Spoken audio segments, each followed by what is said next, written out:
Human design is the contract your soul makes with the universe about who you came to be, what you came to do, and what karma you came to correct this lifetime around. I just read that quote from our guest today, Jenna Zoe. Oh my gosh, get ready. If you guys do not know what human design is, you're about to have your minds blown. It is scary accurate. It is a tool that's going to help you live in your most true, authentic self, live your happiest life because you're going to be in your energy. It knows what energy type you are. It knows how you respond best. It even knows how you digest best, whether that's in light or indirect light. Human design knows everything, and you guys are going to fall in love. So I hope you enjoyed today's episode. And if you haven't yet, please hit subscribe. It means the world to us and it really, really helps us. All right. Thank you, and see you in the show. Hello, everybody. Welcome to Better Together. When you know better, you get better. That is what we do here every single day. We try at least. I think we're accomplishing. I think we're getting there. We're crushing. I think we're crushing too. Our quote of the day comes from our guest today. To me, human design is the contract your soul makes with the universe about who you came to be, what you came to do, and what karma you came to correct this lifetime around. And that is from Jenna Zoe. Heal Squad, welcome back. Happy to have you here.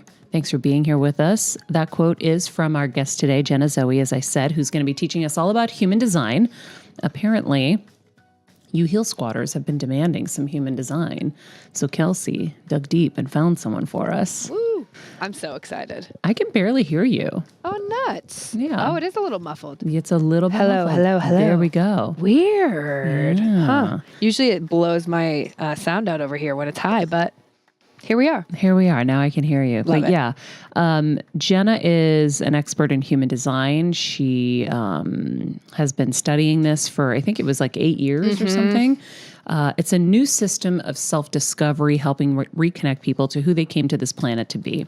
So she discovered it some 7 or 8 years ago. It became her passion, her obsession, and her life. She now helps hundreds of thousands of people around the globe understand themselves better through human design. Her main goal is to help people understand who they are and how they function so that they can spend their energy emphasizing their unique gifts and talents. So cool. Rather than trying to be more like how they've been conditioned to be. So breaking away all the exterior stuff and just getting to the interior stuff. And I know, Queen, there was a quiz that I did not get to take, but I believe you and Pooja might have taken it. You bet. I have mine printed. Like, I have made a lot of changes in my life according to it. Really? Oh, yeah. And I have Jenna's app. It's so wild. Pooja and I have very similar charts. Really? Like, there's 5 different energy types and design types. We have the same one. And then there's like multiple breakdowns. Like, we were very similar. It was very interesting. That's funny. And I'm pretty sure you're a generator from when you took it before. And I remember. And I took this test before? Months ago. When Was it like it this specific one? Yeah. Yeah. Oh, okay. So when it popped up a couple months ago, when someone had brought it up to us, we all took it. And I'm like 99% sure you're a generator, which actually makes sense. Jenna will go more into it, but generators are typically very like sparkly people. People are drawn to them. Like, so I was like, oh yeah, that makes sense. That's real. So anywho, yeah. Who makes this test? I don't know. We got to ask her about it. Ask her. Yeah. Cause it was, and we weren't the same on everything, but it was like, we had the same energy types, but I guess that it's less about like your personality and more about like what your soul's purpose is, if that makes sense. Got it. So it's like Pooja and I have a very similar soul purpose, I guess. Very cool. Or how we function. I don't know. Well, I look forward to being able to do the test. Yeah. And getting to see, because I wonder now, after all the Dr. Joe Dispenza stuff, how it will kind of land with me. Guys, I did my pineal gland meditation again last night. Oh my gosh. And I did a morning set my intention for my future meditation. I was going to do a walking meditation today, but now I have to rush around and go do a bunch of stuff. So, yeah, things are going really well. I'm excited for you. And I'm also going to have you do this in the quick break we take, because all you do is put your birth time in, and I know your birth time and your birth date and your birthplace. So we're going to find out your chart. Cool, because I don't remember my birth time. I got you. But yeah, we will take a quick break, because when we come back, we're going to talk all about human design, and you guys are going to hopefully love it. All right, Jenna, welcome to the studio. Thank you. Thanks for being here. It's so nice to be here. I mean, the entrance was stunning. We're like in a separate vortex. I don't feel like I'm in LA at all. I know. That's when I first saw this house. The gate was open; you could see through. And I said, "This is the house." And my husband's like, "You haven't seen it." I said, "I don't care what the house looks like. I just want this yard." And so, yeah, it's really Mediterranean. Yeah. It's my little citrus orchard. So I always have Beautiful. The trellis with the roses has a little mailbox with bags, and there's a picker. So I just tell everyone, just go citrus picking. And there's everything from honey mandarins, tangerines, pomelos, tangelos, blood oranges, lemon, lime, and then a million other kinds of oranges that I don't even remember at this point. So, wow. Yeah. I was actually just in Ibiza the last 2 months I was there. And the one thing I really missed from there, I was thinking like, God, because we were like shopping for stuff before this. And I was like, I'm just not that inspired by the lemons. I really miss the Ibiza lemons. And then we drove into the, I mean, literally you could pick till like tomorrow and I'd still have plenty of lemons. So have a ball. I will. Everybody who comes on the show goes on a picking tour. I'm going to take you up on it. And now there's so much jasmine as well, because I lined most of the property with jasmine. So it'll always smell like heaven. And so now you can go on a sniffing tour as well. So I love it. I actually took one and put it in my bra already. Did you really? Yeah, it's like an old grandma. Well, my grandma used to do that. No like put one way. in. Yeah, because then it gives you like a nice scent all day. I love that. Yeah, it's a powerful thing, that little jasmine. So now I'm going to start wearing it in my bra. There you go. Do you really smell it on yourself? Yeah. You know what? I can't even get perfume to smell on me. So if I could just have free jasmine, Can you on my imagine? tree. Or to put the citrus peel on your wrists, Oh yeah, because that helps with. I think that's like a mood lifter and stuff. I'm sure. Yeah, because those are the essential oils like they make for all of that. I think I've done lemon for that. Yeah, exactly. Well, there you go. We have a lot of fresh new ideas for us. And we haven't even gone into human design yet. And we haven't even gotten into human design, but the girls, we've all done our tests now officially. So I am a manifestor generator. We're all three manifesting. All three of us Isn't are. that crazy? Stop. Who We're all created this three. test? Okay, so it was down. Okay, are you ready? Yes. Okay, so it was discovered / downloaded / put together 35 years ago. So it's a really new modality. And it was by a guy who was, he basically figured out that the chakra system, the Chinese I Ching, the Kabbalah, which has like 10 levels of sort of energy levels of presence in the world, and astrology, he kind of like put them all together and figured out how they all sort of like intersect. And so it basically became super clear to him, like, okay, if we map the position of the planets, not just against the houses and star signs that they're in, but also according to the 64 different energies available to us as told by the Chinese I Ching, we can actually map human qualities and human traits, but depending on the time you're born. So he basically designed, okay, if we take astrology, we juxtapose it over the Chinese I Ching, this is how we can come up with basically a map of who you came here to be. And the whole idea behind human design is like, before you come here, you already decide like, what's your mission on this planet? So then your soul is going to say, okay, I need to be like this, and not these things in order to get where I'm going. So the belief is that you already have this like perfect MO, and the day you come here, you're already born living as your higher self. But then you come into the world, and then the world says, you need a morning routine, or you need to be like this to be loved, or whatever it is. You need to eat this way. You need to do this to be validated, and blah, blah, blah. So the journey with human design is like, it's the blueprint of what you inherently are. And if you can live that way, then it's actually much more easeful. There's more flow. You're not bumping up against so many roadblocks all the time. And you're not swayed off your path all the time by people saying, you need this, you need that, be more like this. You know what I mean? All that stuff that creates all the noise and the insecurity and and has you out of control because you don't know which way you're going. You don't have your own North Star. You're using everybody else's. Totally. Interesting. Yeah. Okay. So walk us through what human design really is and what kind of drew you to this. So when you said you did the test, what you did was you put in your exact birth details, including your specific birth time, into the website, our website, which is myhumandesign.com. That's where you can get all the information about how you function. And how I came to it was in my early 20s was like very into spirituality. I was kind of reading all the books, going to all the talks, like just searching. But it was a funny thing that happened because I felt like there's a lot of like spiritual platitudes that kind of get thrown around. And I almost felt like I was like failing at it because I was just like, I'm just not getting like practice gratitude or just, you know, be your higher self or whatever. I was like, I don't know what, like you kind of sometimes need to like grip it and understand like how that looks for you. Do you know what I mean? And so when I met this shaman when I was 25 or 26 years old, and he did many different things on me. He was a manifesting generator. So I'll get into that in a second, but true to manifesting generator style, he was like pulling on many different strings. And one of the things he did on me was human design. And I was like, how have I never heard this before? It's so accurate. It's so specific. It's so, this is how you need to do things. Which is what you were looking for. Or Yes. which is what you technically needed because the other stuff wasn't working. Yeah. It was all just like release everything that doesn't serve you. I was like, what doesn't serve me? How do I do that? Tell me. Yeah. And how do you do it? Exactly. Yeah. So that's what I liked about it is I resonated with like the specificity of it, you know? And I think it's more practical because it really grounds, it really takes it down and says, okay, well, what is alignment for you? You know, what is your digestion? How does it function? What is your, you know, way that you're going to make decisions or have clarity? How does your intuition actually sound in your body? Do you know what I mean? And so it was this light bulb when I discovered it because I was like, this is just like a whole other thing. And I think if you're someone who, needs the sort of like the specifics, it's really helpful.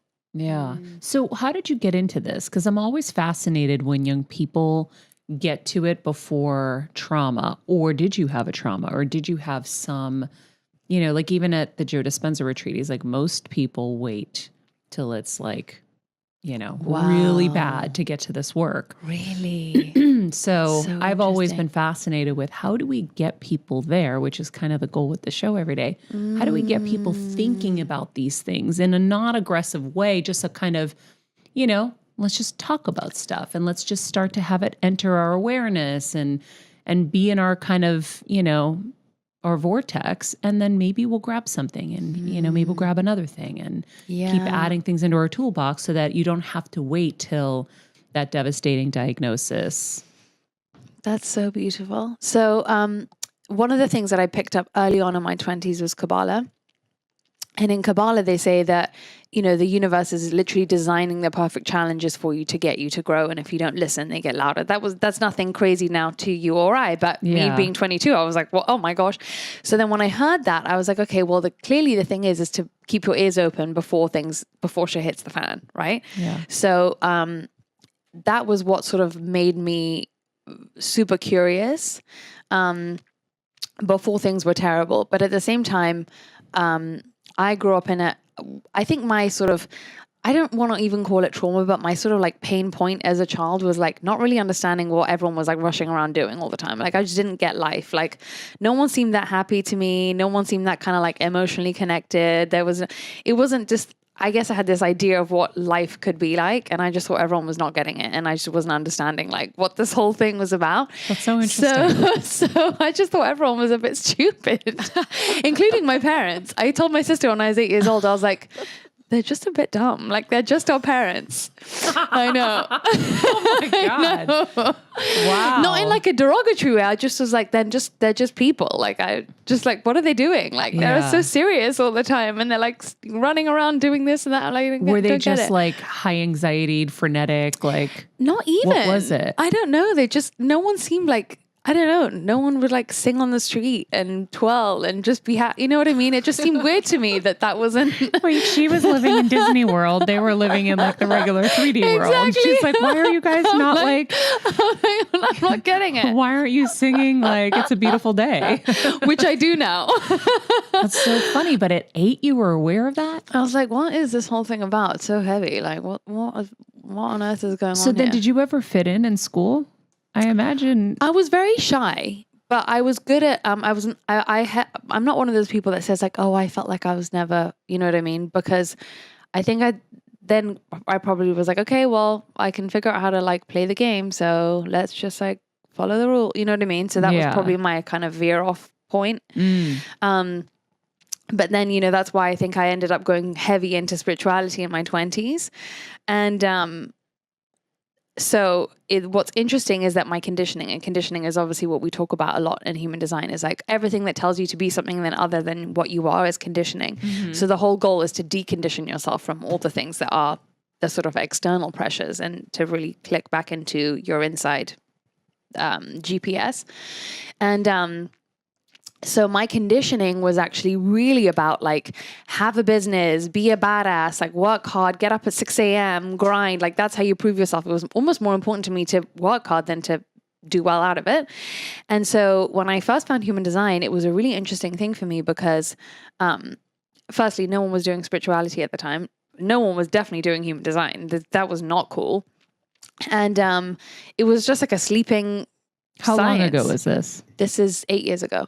But people were doing spirituality 8 years ago. I mean, we had Wayne Dyer doing it 20 years ago. But not in the way that now everybody's got a crystal in their house. And do you know what I mean? It wasn't definitely not cool on Instagram in the way that it is now. That's the distinction. Yeah. Yeah. It maybe wasn't like cool with the young people and Instagram, but spirituality has been around for a long time and crystals have been around for a long time. Yes. Yeah. Yeah. It just wasn't the in thing. It just wasn't like part of the kind of mainstream. I guess, popular culture. Now everybody's manifesting. Everyone's Exactly. crystalling. Yeah. Okay. So I was so afraid because I was so good at it, but I just thought, where's this going to go? I'm just going to end up like, with a wig and a crystal ball and just being wheeled out at the lottery type of thing. Like, I can't do this because where's it going to go? Do you know what I mean? So that was a real lesson. Like, that's why I think I believe in alignment so much, because it's like, no matter what random thing pulls at you, if it's part of your like gifts and it's in your sort of magic lane, what I call it, there's no limits to where you can go. If you freaking love floristry, then don't shut it down by thinking, oh, well, I can only make a, good career if I'm a fashion influencer or whatever, because you could end up being the biggest florist in the country and have online deliveries and have every wedding, Totally. It's just so many things you can do with it if it's real, like your thing. Right. Yeah.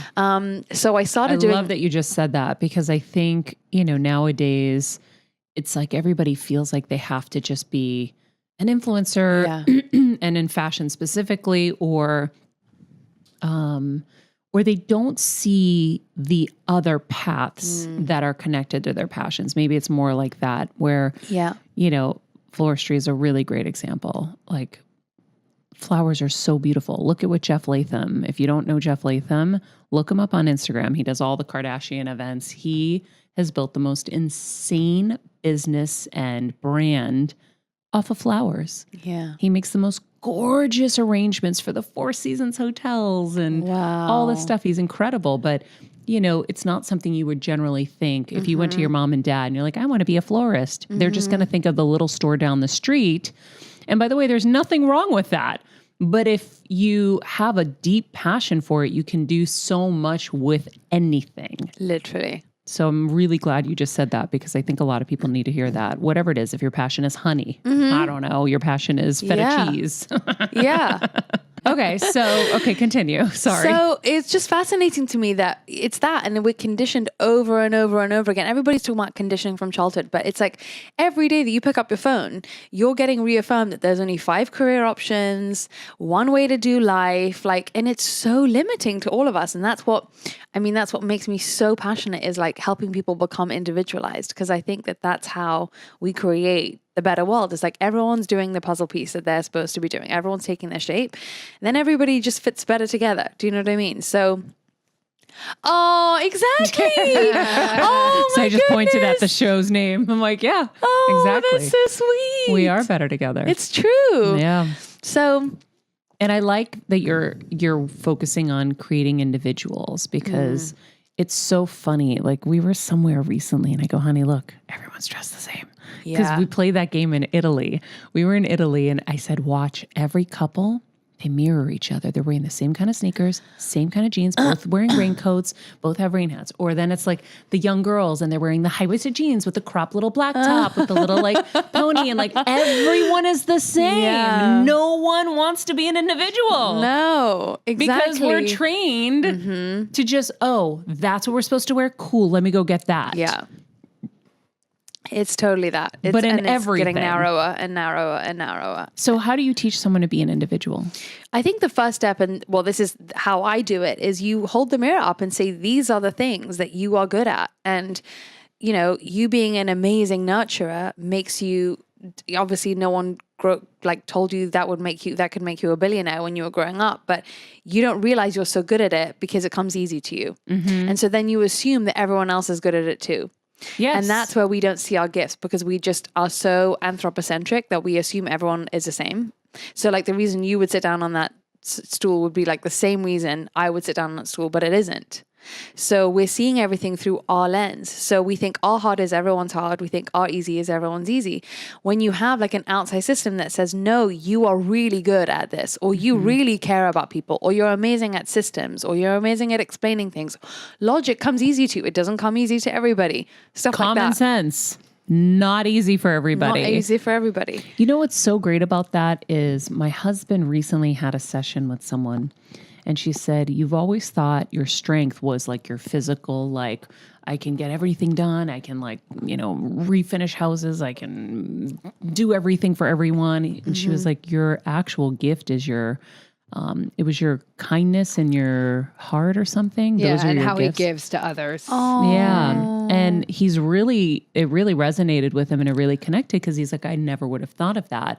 Even just hearing you say nurture, we've always joked that I'm not the caretaker and that Kevin's the caretaker, which he is the caretaker and he's amazing at it. But I was never put in a position officially where people got to see it and it's like true light until my mom got sick. Wow. And my husband was like, oh my God, I'm seeing a whole other side of you. And I'm like, well, it was always there. I just had to work in a tornado 24/7. So I could barely take care of myself, showcase this side that I have in there. But then you think everybody has the same thing. So that's the biggest problem we have, guys, is we don't realize that we are unique. Yeah. And we don't realize that we come with a special set of gifts that are not, in the masses. Everyone's different. So if we were able to harness that and say, oh no, this is my true gift, then you could run with it. Damn, that's really good. And then the other layer on top of that, though, is that we think the only thing that are going to make us successful, the only things that are genius, are either like athletic prowess or creativity or like being a hacker, being like a tech person. But genius comes in so many forms, and it sounds unglamorous when you first start anything. Do you know what I mean? Like starting just being a florist, like, oh, I'm making floral arrangements. Like most people are that's gonna go over their heads. Or like Jeff Bezos was like, I'm starting being a librarian online. That doesn't sound amazing. Or like Elon Musk, I'm an engineer. Like the beginning of anything doesn't sound this like wow, amazing thing. So it's almost like you have to almost like have faith in where it could go without needing to see it, to explore like, okay, that is a type of genius that I have. It isn't because I'm witnessing actually when I do it, and then I see other people try to do it, or, you know, it's in the contrast that we can then see, okay, if I give it energy and see how easily it picks up for me, then that's not a run of the mill thing that happens every day. Like I really think when you're in your lane, that's when there's not so many obstacles, because the universe is keep saying, okay, keep going, honey. Let's give you this alignment. Let's send you all the resources, all the synchronicities, because that's its way of signaling to you like you're doing what you're supposed to be doing. So cool. So you're basically helping people see and see their gifts. That's really cool. And see how they function too. So one of the parts of it is what your gifts are, and the other parts is like how you work. Like what are your energy levels? How do you work with them rather than against them? Not everybody's built for wake up, go to a 9 to 5, have consistent energy, then stop at the end of the day. Like that's not everybody's MO. Not everybody is going to thrive with a consistent morning routine. Not everybody is going to manifest in the same way. Not everybody's meant to have a strategy and a business plan. Some people are supposed to go with the flow more. Some people are supposed to be more structured. So all these practical things that I think it's really validating to hear. For example, if you think that you've had to have a business plan and it's never worked for you, to then have just a permission slip from the outside to say, maybe actually you can do it without. And then you try it and you're like, oh, wow, okay. Yeah. This is working. Well, a lot of us, and it was funny at the Joe Dispenza event, I watched so many of us women suffer from, am I doing this right? Is this the right way? Whatever it was. And how much it held people back rather than kind of like when I would try to will something in a meditation, it didn't work. But then when I surrendered, stuff would happen. So that's when I was learning the lessons of, okay, surrendering is so powerful because then the unknown can come. Yeah. And so the same thing, I think with this, it's like you have to just be okay with and understand that it's okay that you don't know everything. And that's the problem, I think, with a lot of us. We don't want to do anything unless we think we're perfect. We're never going to get perfect, so we're never going to get to do anything. Yeah. And, you know, we had one of the Shark Tank cast members on, and she was so amazing, Barbara Corcoran. Oh, wow. And she said, you know, don't think you have to have the business plan. Don't think you have to have all these things in place. Figure out what you want to do. Make a few of them. Take it to the streets. See if people like it. Get real-time feedback. And if it works, just start going. Start doing it. It was like the biggest ad for Nike. Just do it. Amazing. And I was just having such an aha moment. I'm like, oh, so I don't have to have the perfect business plan. I don't have to have all the trademarks. I don't have to have all the stuff that like will end up preventing you from getting there because it'll be financially costly before you even have the resources, let's say in some cases. And then just get bogged down in all the other stuff rather than the juice, the passion that you've had for whatever it is you want to do. I love that. It's really fascinating because I think people have less faith in their ability to whatever you're doing. It's the energy it's the magic of us being in our special genius that, you know, that principle of entrainment, like when you go up here, it's actually just by you being there that people can also like do their own quantum leaps. So when you're buying something from someone or whatever it is that they're putting out there, actually what you're getting is it raising your frequency, and you don't need like a board member, 20 board members before you even just begin to like make your thing sometimes. Cause it's like the direct hotline to however God or the universe is like expressing itself through you. You know what I mean? Like when you go to a concert and you see someone so talented and you just like, there's just like something moving through them, that's the thing that infects all of us in a positive way. Well, we also had another guest. I'm blanking on her name. She created the toothpaste stuff, Bite. Oh, Lindsay McCormick. McCormick. And she was like, I am building this myself slowly. I don't have investors. The consumers are my investors. They keep, buying, and then I keep getting to invest. And that's another thing that I love sharing with people on the show is sometimes it's better to do it on your own because then you have to have bosses. Because whether it's your company or not, the second you take investment, you have bosses now. You have people you have to please, and then you have to compromise your integrity sometimes or be in a situation where you might have to compromise your integrity to be able to keep moving forward, which is interesting. Yeah. Okay, so tell me how this all kind of starts. Someone comes to you, they say, hey, I want to discover human design. I want to discover my human design. How does it work? Today? Yes. Okay. So the best way to figure it out now is that through the app, which we built. We launched it in September because when I was doing one-on-one readings, I started doing them on the side because I had so much fear and so much shame about like just becoming some off the radar non-business person with a, fortune teller type. So you do actual readings? I used to do readings. Okay. So, basically I started doing on the side of my food. I had a food business at the time. I started doing on the side, and then I started making more money in the side thing than I did in the food thing. And I watched all these people zoom past me in the food business, and I was like, okay, this is clearly not working for me. So I started doing readings, and my wait list grew to 1.5 years without me even like just out of nowhere. Like people would recommend me, whatever. So I was like, okay, people need to know this, and I can't do this myself. So I need to figure out a way to get people this information ASAP. So I started doing video courses on my website, which is now My Human Design. Now you can also look up your chart on there and get the full information. And we built our own software and the whole thing. And then I was thinking to myself, there's so many people telling their friends, and you need to be able to discuss it in real time. And you also need it accessible and to be able to listen to it like a podcast in your ear and to just pull on, oh, what was it, that thing about my digestion and or I need to look up yours if I'm sitting with you and whatever. So we built an app where you can basically, it's called My Human Design, and you can literally, you put your birth details in, it tells you everything. It's like getting a full reading from me. You get a custom daily tip that's telling you how to, like a practical way of aligning to your design. You get to look up anyone in your family as well and get full readings for them, written and audio.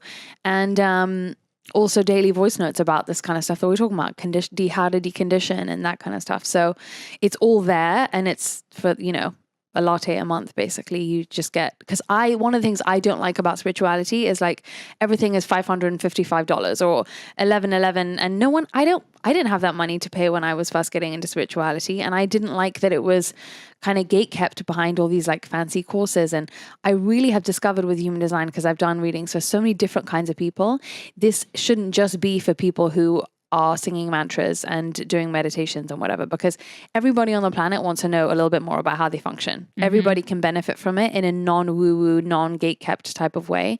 So we've left out all the kind of obvious spiritual languaging, so that literally whoever you are, it's easy to understand, and it's in just very grounded, normal language. Yeah. So what are there different segments, obviously, to human design, right? So let's walk through some of those. Yeah. So what you were saying, you're a manifesting generator. Mm-hmm. And that's called your energy type. And that's a little bit like saying your sun sign in astrology. It's like the number one, like what's your sign? It's like the top obvious line. Yeah. So your energy type is basically how your energy patterns function, how you exchange energy with the world around you. Because everything you do in life is either giving energy or receiving energy. So what does that relationship look like to you and other people, to you and the universe, to you and the unseen forces? So out of the energy types, so there are 5 different energy types. And then below that, you have how your intuition functions, which some people have their instinct. Some people are supposed to listen to their gut. It's different. Some people are supposed to listen to their heart, their emotions, their minds. Different people have different ways that your intuition actually looks and feels like, which is really interesting. Then you have your profile, and that's more like your... Wait, hold on. That's such an interesting thing to focus on. Mm-hmm. Because we always talk about listening to yourself and your inner guidance, but I never thought about it in that way, where it's in different forms, and being able to take stock of what form it's coming to you in most, prominently, right? Yeah. And then you probably can then really understand which one to trust. Yes. Huh. And then it becomes easier to discern which voices are not that voice, right? Because then you have like the voices of your mom that you internalize that sounds like you now so much. And you're like, hold on a second, but that's not coming when it's supposed to come, and that's not feeling how it's supposed to feel. So that's an outside voice that I've taken on and learned and been conditioned with. So those 2 things, learning your energy type and learning how your intuition works, they say are those, like, if you just know those 2, you would end up actually living according to all the other categories as well, naturally, because your intuition would naturally lead you there, and you'd be using your energy the right way to get there. Got it. So those are like life-changing in themselves. Like those 2 things are enough. You know what I mean? So cool. Yeah. Okay. So that was the first one. Continue. So you have your energy type, you have your intuition, you have your profile. That's your personality, basically. So what's interesting as well is that your personality in human design is composed of 2 different types, 2 different facets of your personality, because you have your personality that you see yourself as, and then you have the side that other people see more clearly in you. So sometimes we can get confused because we think like, who am I? Because I feel like I'm this, and somehow when I'm with other people, I feel more like this side of me, and they're both the same. They're both part of you. There's not one that's more true than the other, but it's about integrating what's more conscious in you and what's more subconscious or you're unaware of. So that's your personality. That tells you a lot about like how you learn, how you show up in the world, how you interact with others, how you're supposed to lift other people up, how you come to your genius. There's a lot to your personality profile. And then you have your signature, which is how you know you're in alignment. Your not self, which is how you know you're out of alignment. Your strategy, which is the way you make things happen in the world. You have your digestion, which is how you digest information and food. Anything from the outside world obviously needs to be digested, including energies as well. You have your strongest of your 6 senses. You have whether you're emotional or non-emotional, also a biggie. I mean, the list goes on and on. We have 13 categories in the app, and I mean, we're always adding more and more. Then you have your gift. Then you have all your gifts, which could be, I mean, you could have like 20 gifts. You could have 60 gifts. You could potentially have 64 gifts. It doesn't really happen, but you'd have like a number of those. You have your incarnation cross, which is like the theme of your life, the purpose of your life. Like, what did you come here to do? And there's 192 life themes. Yeah. Like what? So it could be like, I mean, it's so crazy. They could be as specific as like, you're here to make beautiful spaces, or you're here to explain things to people in a clearer way, or you're here to become an alpha male. And example. How do you get to that information? How does that come up? Okay. So that specific one is, or you want to know like in general how all these things come up? Just let's start with that one specifically. That one specifically is the fact that the placements of the planets, you have your sun. So your incarnation cross is made up of 4 different numbers. The position of the sun when you're born, the position of the sun 6 months before you're born, the position of the earth when you're born, and the position of the earth 6 months. Not so 6 it is months astrology. It's astrology based. Yeah. But it's based on the idea that we live in what's called a neutrino field. So it's we're swimming in like thousands and thousands and billions of subatomic particles that contain information. So when you walk into this room, there's energy in the room, right? And so the exact time and space and place that you were born in had a specific energy, and your soul chose that launch pad, that energy to like launch through. And so that tells you about your starting place, your essence, what it is that you were before everything else kind of came to you. And the planets are all streams of neutrinos. So they're the things that are emitting these neutrinos that we're feeling on Earth at any given point. So knowing where they are and what they're streaming at any given time tells us about when you chose to come in and what was that kind of starting place for you. It's so interesting because I know with astrology, it's been so poignant for me when you're like, oh my God, how do you know me so well? And so you're like, oh, okay, I'm on the right track because this is what the chart's saying too. And this is where I'm naturally going or have been. So I always tell people, if you're feeling a little lost, it's nice to get that done because you get a little more clarity. Friends, if you're watching this on YouTube right now, you can find out what your design or energy type is. Queen, where do they go to take this quiz? You can go to myhumandesign.com, right, Jenna? Perfect. Or the app.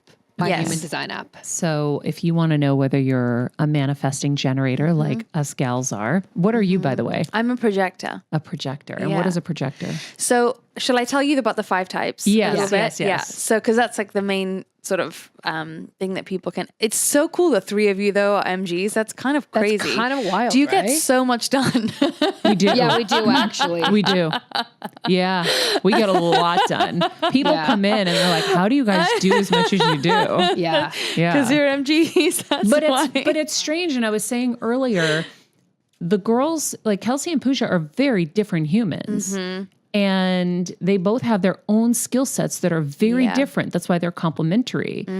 And so, and I think I have my own thing too. So I think the 3 of us are different. Completely. If anything, I think Kelsey and I are more aligned in our stuff.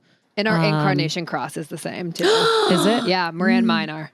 That's why. I forget what the incarnation So that's cross the is. theme of your life. Oh, yeah. Okay. So wow. That's so, because that's 1 in 192 possibility that would happen then. funny. Whoa, Damn. that's wild. That's crazy. Yeah. That's why and that's what's interesting about human design is I think people think that your energy type must mean that you're the same, but there's only 5, right? So that wouldn't mean you're the same as, whatever, 1 billion people or 2 billion people or something crazy. The only thing you guys have in common is how you use your energy. because you're 3 manifesting generators, right? So your Yeah. energy patterns function the same. That's why I said you guys will all get a lot done. Yeah. You'll all be able to handle. So manifesting generators are people who are the sort of classic multi-hyphenates in the world.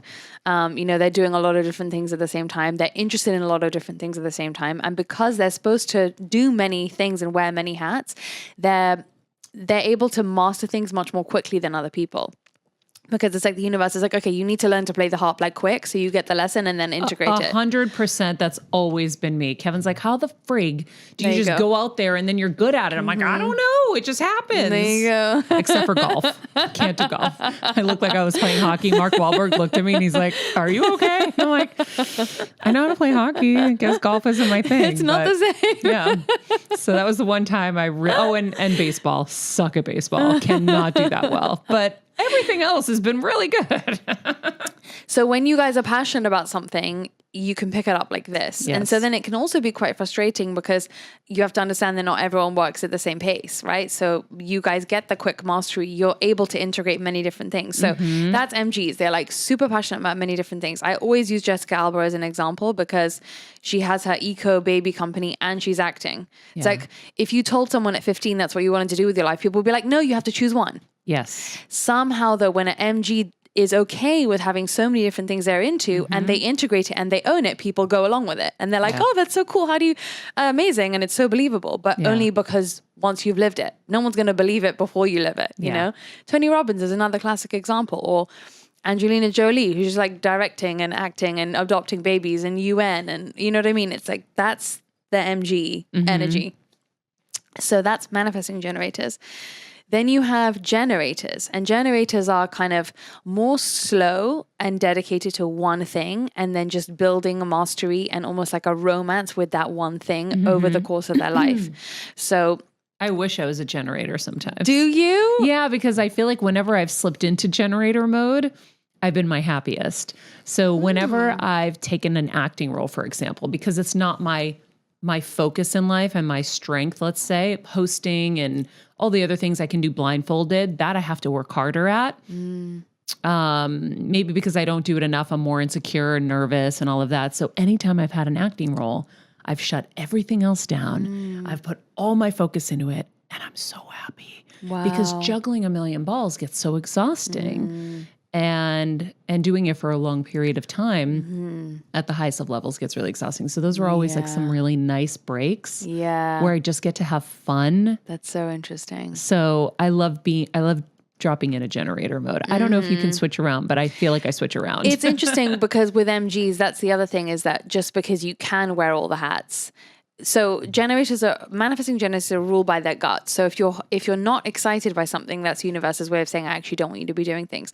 So their big struggle is because they are hyper capable, they can do everything, but it doesn't mean that they should do everything. And so it's funny that you're saying that you enjoy actually being able to drop some hats, and that would be like a good thing for you to just keep on asking yourself, is like, because once they pull something in, they're supposed to let it go if it no longer excites them, but then they get used to like holding on to it, right? Instead of just being like, okay, done, 6 months, started this business, not into it anymore, over it type of thing. But generators are much more sort of slow. They pick it up slower. They romance it for a longer time. So then you have like the Oprahs of the world, where she's just like one track, like this, just really doing her thing over and over. Or Beyonce, just over and over, singing, performing. So it's a completely different energy, because it's more one directional. And the skill is more one directional too. So there's less of a, hard to describe that, but it's a different energy when you're around people. There's like versus you like can this jump is into more anything at any time. Yeah. I love that. I always think every energy type has FOMO of one of the other energy types. So I'm always fascinated by MGs because I'm like, how do they do that? So that's generators, manifesting generators. And then you have manifestors. So, sorry, just to go back to generators, they're people that are here to when they are doing something they love, it becomes so kind of like juicy to other people, and other people love to be around them. And it's so kind of just like warm and sweet and sparkly type of thing. Manifesting generators, there's a more expansive quality to it where it's like, oh, you make me feel limitless. And what else could I do? And I believe in all the things about this world, and you make it all feel possible. That's that kind of effect that they have on other people.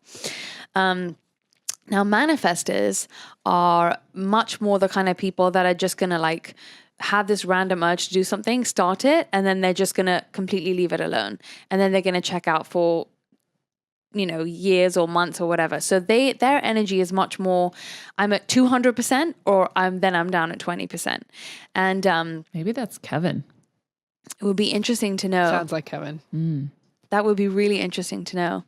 So, and you were saying about how he doesn't understand that you can just kind of like pick things up quickly and stuff. And he can't, and he gets frustrated. So it's so hard to like, you know, because that compare game, like the Joe Dispenza stuff, he wants to do it, but he's scared he's not going to be good at it. And I'm like, honey, this is your block though. You don't do things sometimes because you're afraid you're not going to win or you're going to feel like less than. So that's why you have to do it, and you have to work through that block. That's my thought. That's really interesting. Yeah. So manifestors, they are very spontaneous. They feel like they, every king and queen and conqueror in history has been a manifestor, basically. So they're real, like when they do something, they just go off and they're just brave enough to go and do it.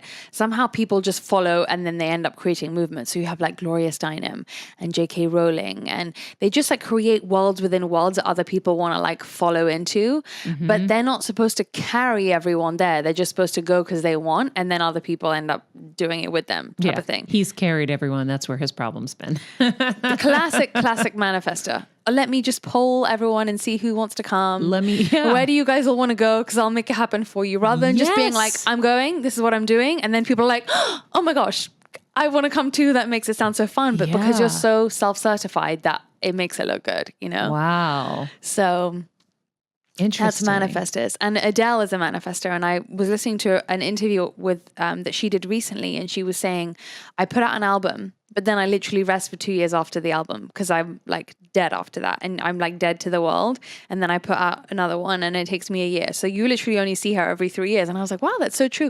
But I didn't even notice. I wasn't even clocking that she was not present, but she's using her energy correctly because she's either at 200 or she's back down at 20. Well, and her music ends up lasting that whole time because you didn't miss her. Exactly. So there's this fear of like, oh, if I'm not doing consistent 9 to 5, we all have that in some way. Like if I'm not kind of fitting into the way the rest of the world works, I'm doing it wrong. Yeah. But then you see someone, I think it helps to see someone who's successfully using their energy the way that works for them. Because then you're like, oh, okay, possible, you know? Yeah. So that's so funny because not to bring it back to Kevin, but I keep hearing it. Wow. He used to work in the carny business, like really, really intensely hard to save money to be able to come to LA and write. So he would like work really hard in his winters and then come out here for his summers. And so he had that period where he would work and then this was just kind of his play. So I think he had that kind of rhythm and then he fell out of that rhythm. That's interesting. That's really fascinating. A lot of, I mean, if you say yes, I mean, maybe you don't know the answer to this, but a lot of manifestor kids when they're young, they just want to raise themselves. They want to what? They want to raise themselves. They like know how to raise themselves. They often ask to be like homeschooled or they decide to choose their own school from their parents. They're like very sure of what they want from their parents. And so the classic sort of parenting is like, no, your kids can't be the boss of you because that's what manifestors come to be. They're like leaders, manifesting energy. I was the boss from go. I'd be so and interested I was like, know. I walked at 8 months. I'm like, get me. I need to get. I need to go. That's like, because you guys are the quickest. Yeah.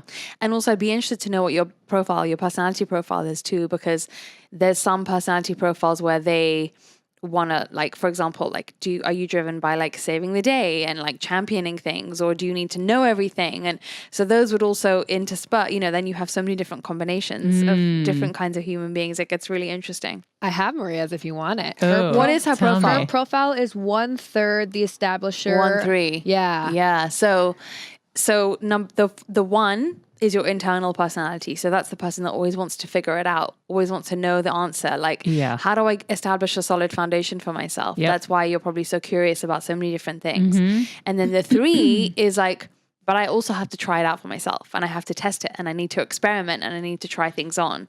So actually, it's funny, 1-3s are the classic spiritual seekers because they want to know, like, not just like how this works and how this whatever, but they're like, okay, well, once I figured all that out, what comes after that? And then needing to try it all and like see what works and see what doesn't. And also to launch yourself into this like roller coaster of life and like see what the ups are, see what the downs are, where did the gifts come, like the learning from all three. And so a lot of the times with 3s as kids, when you have a 3 in your profile, you're like, I need to know, like, you stop telling me, I need to like go and try this and see what to do and like, let me fail at it. And, you know, so there's also a whole layer of parenting on this because you parent different kids, different profiles, different ways, right? So you wouldn't sit you in front of a book all the time. You need to like let you learn, but then also try it. So I had to do it to learn it or say it. Reading it bored me and exhausted me. And it was, I'd have to just read it quick, spit it back out to you to get it and then move on. Or I don't like reading instructions to anything.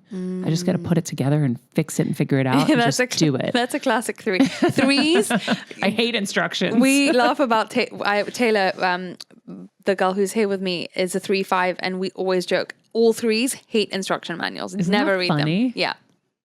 Never read instruction manuals if Ever. you have a 3. Yeah. I'm 3 too. I'm the same as Maria, and I hate it too. I hate it. I'm like, here you go, Pooch. I can't. That's why we love Pooja, because she does the stuff that we don't. We just can't. It's against us. There you go. It's against our nature. Yeah.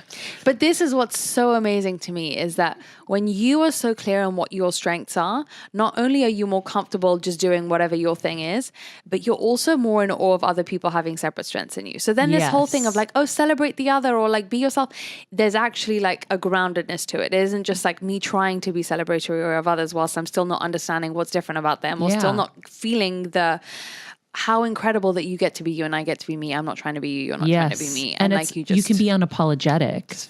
Like that's not my thing. That's not my genius. That's not me. Yeah. You go. I'll do the other stuff. Like, I love that. It's so freeing. Wow. It's really cool. So I'm a 1-3. You're a 1-3. Okay. So those are the first. Queen, what are you? 1-3. You're a 1-3 as well? I'm the same as you. Yeah, that makes sense. It does make sense. That's crazy. And you said we're both more similar. Yeah. Yeah, Maria and I are. I know. You have the same profile and the same cross. I admire Pooja so much because she's so grounded and calm, and I want to be more like her in those ways because sometimes the energy builds up, not post Joe Dispenza because now I'm just so zen because I'm meditating hours a day. Love it. But so now I am becoming more like Pooja, I think. But yeah, That's so cool. we have different makeups, but I know that we're more alike. Yeah. For sure. That's fascinating. Well, you knew, and the chances of you having the same incarnation cross and the same energy type and the same personality profile is crazy. And we get along. And we do We get love along. each other. That's right. Which is very hard when you have someone who's so like you. I think sometimes I it's agree. more challenging. Interesting. So, yeah. I love it. And then the last 2 energy types is you have projectors. And projectors are people who they're kind of lower on the energy scale than the manifestors, the generators, and the manifesting generators. And projectors are people who are here to see something that could be done in a better way. So it's not for them so much about doing and like lighting other people up or proving things are impossible and wearing many different hats or starting movements. It's about saying, hey, I see all you guys doing things, but if you want to get from A to B, try going via C or something, try a new way, or this is a more improved way of doing something. So that's really projectors. But because they're supposed to be seeing and figuring things out, them trying to do and keep up with all the others is like such a waste of time because you're never going to be able to see if you're trying to keep up. Yeah. So that's projectors. And then reflectors, they're really rare. They're only 1% of the population. And reflectors are people who are supposed to, it's so funny, even in spiritual circles, the conditioning is like figure out who you are. Reflectors are actually chameleons. And so the worst thing they can do is trying to figure out who they are. They're supposed to realize that actually they are the people who are supposed to sit so deep in the seat of their own soul. You know that expression of like, what you see in others is what you see in yourself? Yes. It's like times 100 in reflectors, because if they're really allowing themselves to not be any one thing, it takes two people to play this like some kind of ego dance about who we think we are and how we present. But if a reflector is just not playing that game, you can witness yourself so clearly when you're talking to a reflector because all your stuff becomes so apparent to you. That's like when you sit with Yogi Cameron. Yeah. Have you ever felt that? Yeah. Like you get so exposed for your madness or your like your frenetic nature, whatever's happening. It's so loud, and you're like, oh shit. Because he kind of just sits there and lets you like spill it all out almost. He just is, and we're not. Oh my gosh. Wow. That's funny. It would be so interesting to know if he was one because they're so rare. I'm always wanting to know like some examples of who to give. Wait, so. we should get Yogi Cameron's info. Yeah.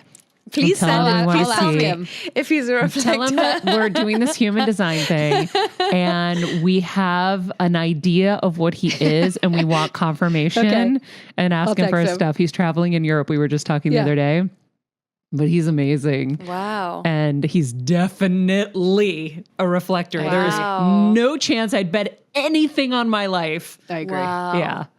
Well, I mean, also with the name Yogi, and he's obviously aligned. He probably, you know, like super aligned. Very, very likely that he is that. That's so cool. Yeah. I love that. They are mirrors. Mm-hmm. Mm-hmm. And the reason why we need them is because that's the highest form of wisdom is like not someone telling you what to do. It's allowing you to really witness yourself. Yeah. Yeah. I had those moments at the Joe Dispenza retreat. Wow. Where I was presented with scenarios constantly where I'm like, oh, I need to fix that. Wow. Oh, it's me. Oh, I see. Wow. So it was really cool because, you know, I didn't use my phone for a week and I just completely immersed myself in all of it. And there were definitely multiple moments where I saw stuff where I was like, oh, this is what's killing me. Oh, this is something I need to change. Oh, it was really cool, really powerful. So the whole event was a mirror. That's incredible. Mm-hmm. I really I've wanted to go for, somehow it always ends up not happening, but I've wanted to go for years and I'm sure when the timing's right, it will happen. Yeah. I was fully booked to go and everything, but didn't work out this time. But I find him absolutely fascinating. He's a full genius. Yeah. I just, the whole time I was there, it just kept hitting me. I'm like, this is it. This is the way. Wow. I've done so much work for so many years. I've interviewed so many people. I've tried so many things. Like you said, I'm trying everything. And everything has been good for each moment. But I really believe it culminated to this moment. And this is the way. Wow. Like 1,000,000,000% this is the way. And it was the most profound experience of my life. That's amazing. Yeah. And like the most real life changing, like, I mean, yes, I shouldn't say that because each thing was life changing in its way along the way, but this is like life altering forever, which is super cool. Incredible. So, amazing. Wow. Can our charts ever shift? So a little bit like in astrology, you have sort of what we call transits, which would mean, for example, like the current position of the planets will be influencing you slightly differently. Yeah. In the app, we always do energy of the day because there's always like an energy that's available to all of us and how we can make the most of it, that kind of thing.